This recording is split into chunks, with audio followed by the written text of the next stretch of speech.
Has the Charlie Kirk assassination made you hate everybody on the left? Are you thinking about going to war with the left right now? And what does that look like to you?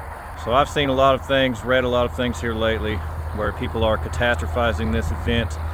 They are manipulating people's thoughts, feelings, and emotions, especially talk show hosts. And the reason they do that, at the end of the day, it makes them more money, gets them more views. So I would challenge you to try to understand people more, talk to one another more. Try not to just assume the worst about people.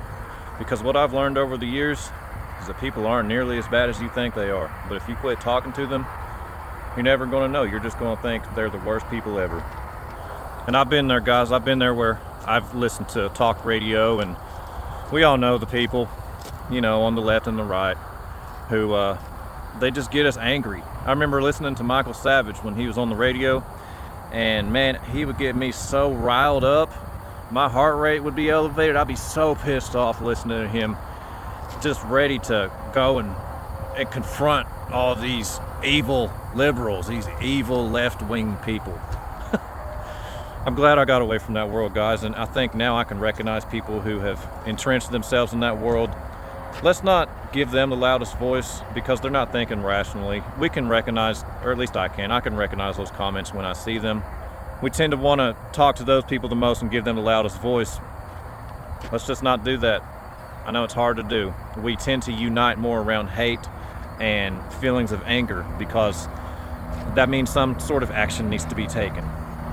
And whenever you're uniting around love, what's the action there, you know? But let's just stop and think about what we're feeling. Let's stop and think about exactly what we're saying, the repercussions, and just how ridiculous some of this stuff that they've been peddling here lately sounds. It's pretty insane. It's easy to get stuck in a vicious cycle of hatred and anger if you're not talking to somebody. So if you know somebody who maybe lives by themselves, just go and talk to them. Or maybe if you live by yourself, go out and talk to some people. And that way you can think out loud, you can work out the way you're feeling, and you won't get stuck in that vicious cycle.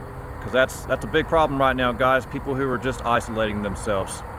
And if this video is somewhat popular, there will no doubt be some people trying to justify a literal civil war with each other. So just try not to interact with those people. They need a face-to-face conversation with somebody.